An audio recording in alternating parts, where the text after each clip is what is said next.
गोला बारूद से लैस अमेरिकी प्लेन और गेराल्ड R-4 युद्धपोत इजराइल पहुंच गया है। इससे कई मुस्लिम देश डर गए हैं। वहीं ईरान और उसके सहयोगी गुटों ने भी करारा जवाब देने की धमकी दी है। इससे पूरे पश्चिम एशिया में महायुद्ध के भड़कने का खतरा बढ़ गया है। इजराइल और हमास के बीच अब जंग और तेज होने वाली है। इजराइल को अमेरिका का न सिर्फ साथ मिल गया है, बल्कि यूएस ने अपना समर्थन दोगुना करने का ऐलान कर दिया है। अमेरिका ने खतरनाक हथियार और गोला बारूद और सैनिक भी इजराइल भेज दिए हैं। अमेरिकी गोला बारूद से लैस प्लेन और गेराल्ड R-4 युद्धपोत इजराइल पहुंच चुका है। न्यूज एजेंसी के मुताबिक हथियारों को ले जाने वाले इस अमेरिकी विमान में बेहद हाईटेक गोला बारूद हैं। अमेरिका से उड़ान भरकर इस विमान ने देर रात इजराइल के नेवातिम एयरबेस पर लैंडिंग की है। बता दें कि गेराल्ड R-4 युद्धपोत दुनिया का सबसे बड़ा वॉरशिप है। ये दुश्मनों का काल कहा जाता है। अमेरिका का बेहद खतरनाक लड़ाकू युद्धपोत है।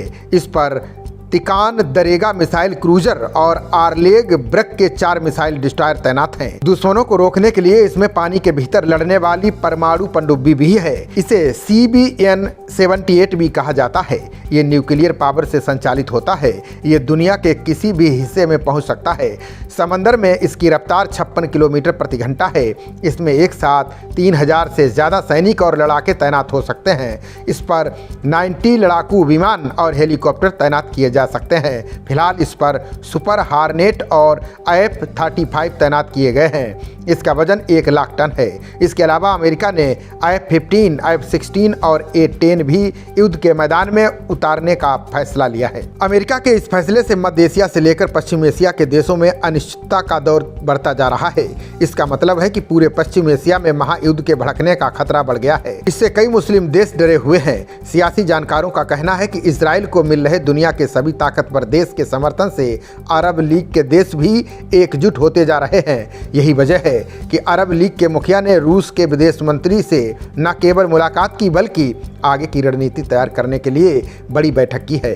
अरब लीग ने चीन से भी समर्थन मांगा है। हमास के आतंकवादियों और इजराइल के बीच युद्ध में अब पूरे पश्चिम एशिया के उलझने का खतरा पैदा हो गया है। इस लड़ाई में अब इजराइल के पड़ोसी देश भी शामिल हो गए हैं। ईरान और उसके सहयोगी गुटों ने करारा जवाब देने की धमकी दी है। इस बीच अमेरिकी राष्ट्रपति जो बाइडेन ने हिजबुल्लाह और अन्य समूहों को हमास के साथ चल रहे इस युद्ध में नहीं शामिल होने को लेकर चेतावनी दी है। अब अगर ये संगठन इस युद्ध में शामिल हो जाते हैं तो ये विश्व युद्ध जैसा हो जाएगा।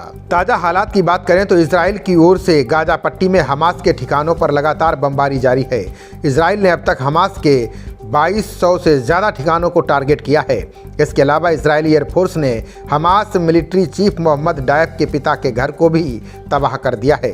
डायफ को इजराइल पर हुए हमले का मास्टरमाइंड बताया जा रहा है। इन हमलों में अब तक 900 लोगों की जान जा चुकी है। इसके अलावा इजराइल की सेना ने अपने क्षेत्र में 1500 आतंकियों को मार गिराया है। इजराइल की ओर से लगातार हो रही बमबारी के चलते 20 लाख की आबादी वाला गाजा इमारतों के कब्रिस्तान में बदला हुआ नजर आने लगा है। हर तरफ सिर्फ मलबा और धुआं नजर आ रहा है। खबरों का सिलसिला जारी रहेगा। देखते रहिए जनप्रवाद। नमस्कार।